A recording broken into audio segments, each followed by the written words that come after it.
Everyone, welcome to judicial bench. तो हम लोग ऑलरेडी सेक्शन चैप्टर 29 तक कर चुके थे। द जजमेंट वाला जो चैप्टर था वहाँ तक हम लोग कंप्लीट करा दिए थे। ठीक है, अब हम लोग जो चैप्टर करेंगे चैप्टर 30 है, जो डेथ सेंटेंस के कंफर्मेशन के लिए आता है, उसका ये सेक्शन है।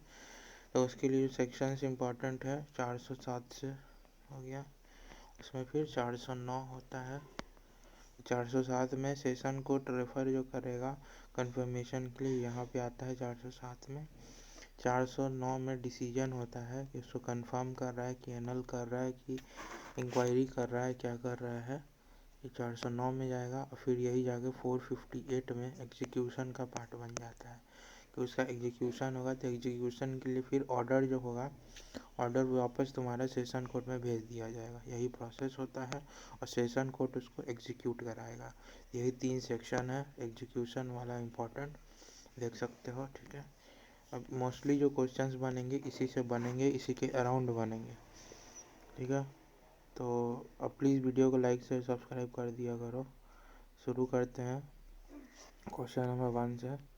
Which chapter BNSS provide for provision relating to submission of death sentence for confirmation? इसमें है तो चैप्टर 30 में आ गया है। Second, which section of BNSS provide for submission to the High Court of an order of death sentence by session court prior to its execution? ये 407 में भेजा दिया जाता है। 407 में आएगा, लेकिन उस पर डिसीजन जो होगा वो होगा तुम्हारा, वो या तो कंफर्म कर रहे हैं या एनल कर रहे हैं उस डिसीजन को, वो किस में है तो वो 409 में होगा। ठीक है ना, ये ध्यान में रखना है। 407 ये नहीं कि देखते मार देना है एग्जाम में। 407 में बस आएगा, मतलब वो आया है यहाँ पे, उस पर डिसीजन जो होगा वो 409 में होगा। ठीक ना, विच सेक्शन बी से provide power of high court to confirm, यहाँ पे हो रहा है एनल कन्विक्शन, 409 में होगा। ठीक ना, क्वेश्चन नंबर 4 पे आ जाओ। A sentence of death by a lower court, क्या होगा? लोअर कोर्ट से है तो कौन करेगा उसको?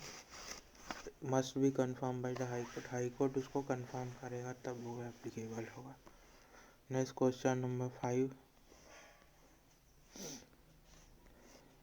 When the court of session passes a sentence of death, then proceeding are submitted to high court and the sentence is executed. Proceeding are submitted to high court and is executed only after confirmation of the high court. confirmation होगा तभी इसका execution होगा। B. Next question number 6, on being submitted the sentence of death by court of session, high court में confirm भी कर सकता है, null भी कर सकता है, या कोई और sentence भी पास कर सकता है। इसके बाद सब पावर है। 7, how many minimum number of जजेस of high court are required to sign the confirmation, ये भी पूछा जाता है मेंस में। अगर शॉर्ट नोट्स आया तो आपको ये भी पार्ट लिखना है। ठीक है ना, ये 410 में दिया हुआ है। मिनिमम कितने जजेस से साइन करवाना था? 2।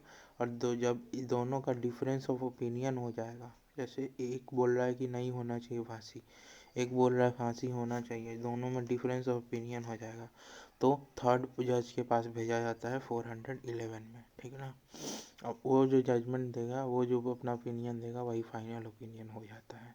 तो ये सब में आपको मेंस में अगर शॉर्ट नोट्स आ गया या तुम्हारा कुछ अच्छा खासा क्वेश्चन ही बना दिया इसमें से, तो ये सारा चीज़ लिखना होगा। ठीक ना, तो इसी के साथ तुम्हारा जो चैप्टर था चैप्टर 30 कंफर्मेशन ऑफ सेंटेंस और उसका इंपॉर्टेंट सेक्शन सारा डिस्कस कर दिए हैं।